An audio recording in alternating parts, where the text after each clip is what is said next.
Jadi kalau total sekolahnya berapa tahun tuh SMA-nya? Itu harusnya kita curigai.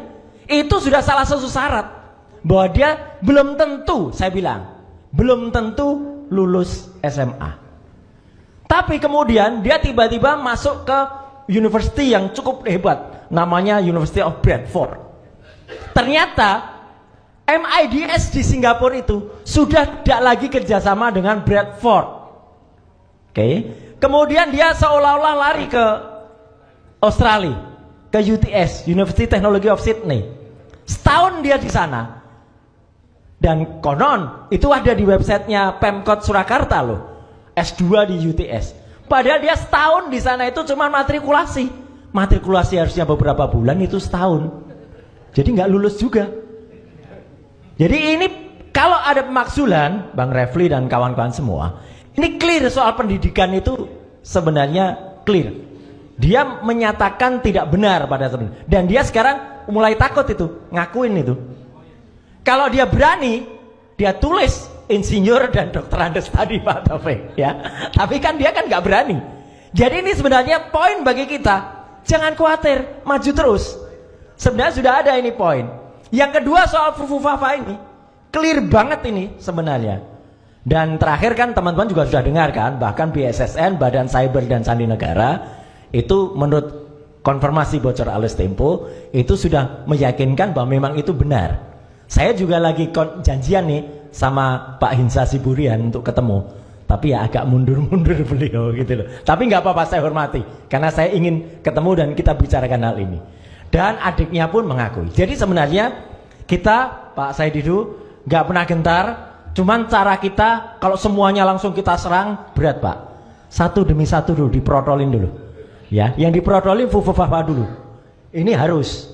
Karena ini adalah benar-benar tadi kata Pak Taufik itu ya, kalau suami istri tadi ya. Nah ini bahaya. Ini bahaya bagi Prabowo. Ya, itu harus kemudian dimaksulkan terlebih dahulu. Dan kalau semalam saya ketemu dengan Prof MK siapa? Ketua MK? Bukan. MKK. Pak Prof Jimli. Nah, semalam saya ngobrol dengan Prof Jimli. Profesor Fufufafa. Dalam sebuah resepsi. Beliau ngakuin, "Mas, saya awalnya nggak percaya. Tapi setelah Anda bilang, saya percaya."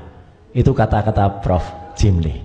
Ya, sekarang baru ngakuin betul Prof Jimli. Tapi saya bilang, gara-gara Bapak ini dia jadi wakil presiden terpilih. Senyum beliau, ya gitu. Tapi artinya saya hormati pengakuan Prof Jimli, ya. Tapi artinya apa? Artinya ini memang ada poin. Apa poinnya? Bukan dia yang 10 tahun yang lalu itu yang kemudian dipermasalahkan, enggak. Tapi kelakuan dia dan oknumnya dia yang mengubah data, menghapus data itu, itulah kejahatan yang barusan dilakukan. Setelah dia terpilih menjadi wapres terpilih, dia menghapus 2100 postingan itu kejahatan.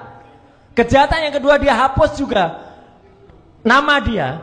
Kalau kita bayar GoPay dan lain sebagainya kemarin itu OVO, dia ganti menjadi Selamat, Selumun Selamat, ya. Tapi nggak selamat nantinya ya, gitu. Karena itu kejahatan lagi. Dia memalsukan data. Itu pelanggaran terhadap Undang-Undang Perlindungan Data Pribadi nomor 27 tahun 2022. Clear. Jadi itu bahan-bahan untuk pemakzulan. Yang kedua, selain tadi, jadi kalau hitungan dengan Jokowi itu yang ketiga. Yang kedua, ini mohon dukungan aja. Yang satu bisa meruntuhkan negara kita, membuat kita bangkrut adalah IKN. Ibu kota negara. Saya kasih poin saja buat teman-teman nanti akan melakukan, dan kita akan melakukan nanti Bang Marwan. IKN itu secara hukum tidak sah sebenarnya. Kecil sederhana banget. Pada saat ketok palu IKN, tahu nggak Bapak dan Ibu, anggota DPR yang menyetujui yang hadir secara fisik berapa orang? Hanya 77 anggota DPR yang hadir. Dari 575, hanya 13%. Yang lain katanya hadir secara online, Pak. Kita harus minta terhadap Komisi Informasi Pusat absen dari anggota DPR itu secara online. Kalau memang online bener, ada nggak foto anggota dewannya? Kalau itu hanya online on saja, berarti yang hidupin hanya asprinya atau TA-nya, itu tidak sah. Ya, anggota yang hadir itu harus hadir secara fisik atau dia tampak wajahnya ketika ada. Dan yang saya tahu pada saat tanggal 18 Januari waktu itu pengesahan itu, yang lain on itu hanya on saja, hanya nampak profil picture-nya saja. Kalau hanya nampak profil picture-nya saja, berarti Undang-Undang IKN itu hanya disahkan oleh 13% anggota DPR. Dari situ sebenarnya sudah sah itu untuk kemudian kita agukan. Jadi Bapak dan Ibu, 3 hal poin penting itu saja yang bisa kita lakukan. Yang pertama, setuju untuk terus adili. Kalau ini adik Fufafa, ayahnya Fufafa, ya, bapaknya Fufafa itu dulu. Yang kedua, maksulkan Fufafa. Yang ketiga, udahlah IKN itu nanti jadikan kayak Disneyland saja. Ya, gitu. Jadi kalau mau wisata. Kalau itu diteruskan, saya khawatir Prof Antoni, keuangan kita bangkrut sebangkrut-bangkrutnya. Saya tidak percaya hanya habis 478 triliun. Enggak. Akan lebih 478 triliun itu satu ASN pindah ke sana, belum anaknya, belum istrinya, belum keluarganya.